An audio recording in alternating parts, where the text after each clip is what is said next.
मसीह को और भी जानने की कोशिश करेंगे। ये जो परमेश्वर का पुत्र है, ये जो प्रभु है, ये जो मुक्तिदाता है, वो और क्या है? मसीह यीशु को जानना, ठोस जानकारी होनी चाहिए। हालेलुया। मसीह यीशु के 7 दावे, ये हम देखेंगे। ये हेडिंग है, हमारा सब्जेक्ट है हमारा।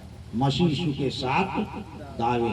वो 7 दावा कौन कौन सा किया है, वो अपने बारे में क्या बताता है यीशु मसीह।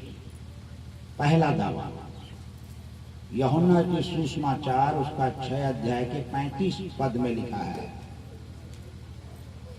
जल्दी से मालूम है वहां पर क्या लिखा है? पढ़ना आपको है, आप ही निकालो, पढ़ो।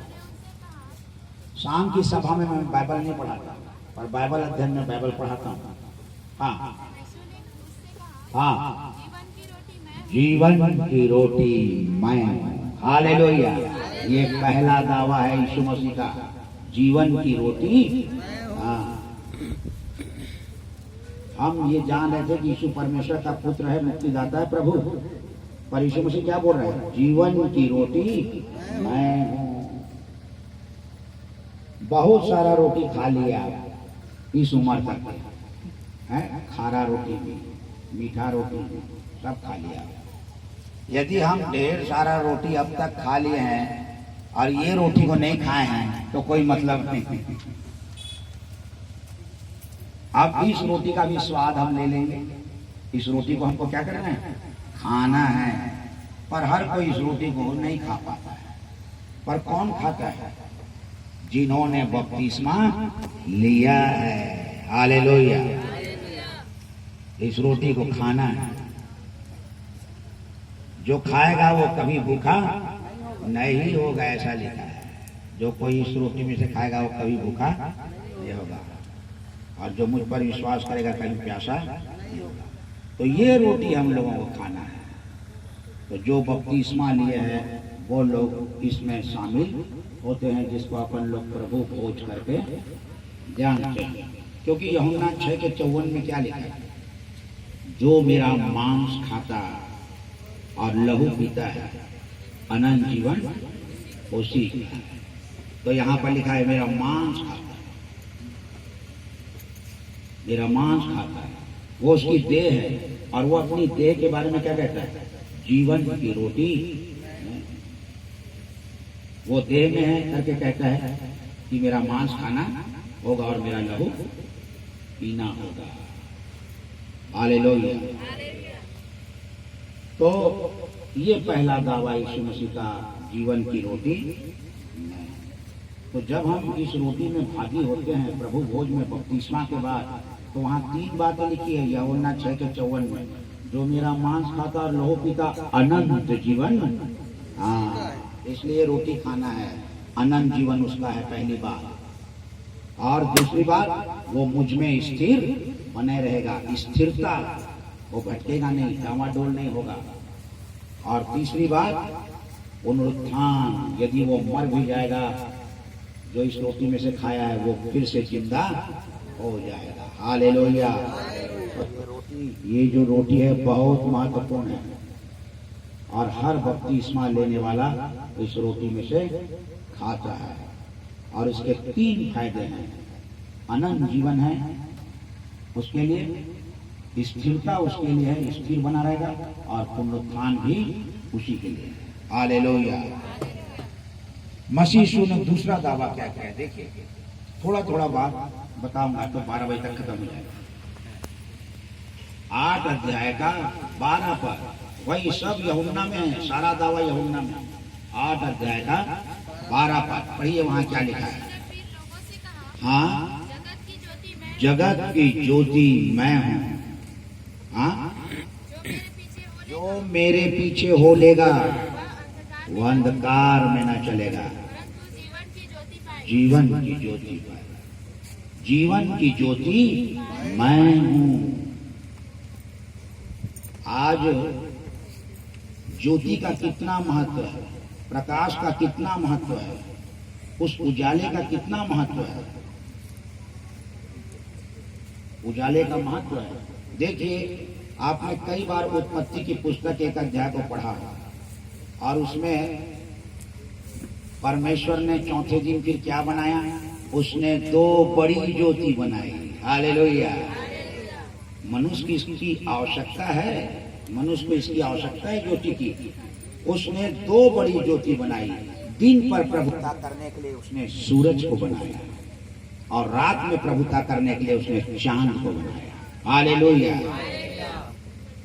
तो ये दो बड़ी ज्योति परमेश्वर ने बनाया है हमारे लिए, संसार के लिए। तो आज ज्योति की कितनी आवश्यकता है। देखिए, एक रोशनी की, एक प्रकाश की आवश्यकता है। यदि हम अंधेरे में चले जा रहे हैं तो टार्च की रोशनी हम 3 कदम 2 कदम के आगे मारते हैं और उसी उजाले में उसके पीछे पीछे चलते हैं। पैर में नहीं मारते, टार्च को पैर में नहीं मारते, 2 कदम 4 कदम दूर में ऐसा मारते हैं और उसी ज्योति के पीछे हम लोग क्या करते हैं, चलते हैं। हालेलुया। तो देखो, ज्योति की आवश्यकता है। यदि हम अंधकार में चले जा रहे हैं तो ज्योति की बहुत आवश्यकता है। हालेलुया। और यदि हम आध्यात्म के रास्ते में चल रहे हैं तो भी हमारी अगुवाई के लिए एक ज्योति की आवश्यकता है। हालेलुया। तो ज्योति के महत्व को हमको समझना है। आज हमको प्रभु यीशु चाहिए हमारे जीवन के लिए, हमारे परिवार के लिए, कलीसिया के लिए। वो ज्योति की आवश्यकता है। हालेलुया। ताकि हम उसी के प्रकाश में क्या करेंगे, चलेंगे। हे याकूब आ, यशायाह में लिखा है, हे याकूब आ, हम यहोवा के प्रकाश में चलेंगे। उस ज्योति के पीछे चलेंगे। यहोवा का प्रकाश यीशु मसीह, उसके पीछे चलेंगे। हालेलुया। तो देखिए, आपके शरीर में भी 2 ज्योति है। माथा के ठीक नीचे 2 रोशनी है ना, 2 आंख, उसमें तो ज्योति है, तभी तो आप देख पा रहे हैं। और देखिए, वो ज्योति होने के कारण, इन आंखों में रोशनी होने के कारण हम कहीं भी आना जाना कर सकते हैं। हालेलुया। और जब ये ज्योति धुंधली पड़ जाएगी तो पर किसी के सहारे की आवश्यकता पड़ जाएगी, लाठी की आवश्यकता पड़ जाएगी। तो आज ये 2 ज्योति परमेश्वर ने, और अक्सर जो परमेश्वर ज्योति बनाया है उसको कहाँ रखा है। देखो, सूरज चांद कहाँ है, ऊपर में। आपके घर में आपने लाइट कहाँ लगाया, ऊपर में। तो परमेश्वर बोला कि आंख भी मैं ऊपर में ही फिट कर देता हूँ, पैर में तो फिट नहीं किया, नीचे फिट नहीं किया। तो हर रोशनी जो है, हर ज्योति जो है वो कहाँ रहती है, ऊपर। हालेलुया। यीशु मसीह जगत की ज्योति है। तो ज्योति के महत्व को हम समझ लिए। तीसरी बात को हम देखेंगे, 10 अध्याय के 9 पद को हम देखेंगे। 10 अध्याय के 9 पद को हम देखिए, वहां क्या लिखा है, द्वार मैं हूँ,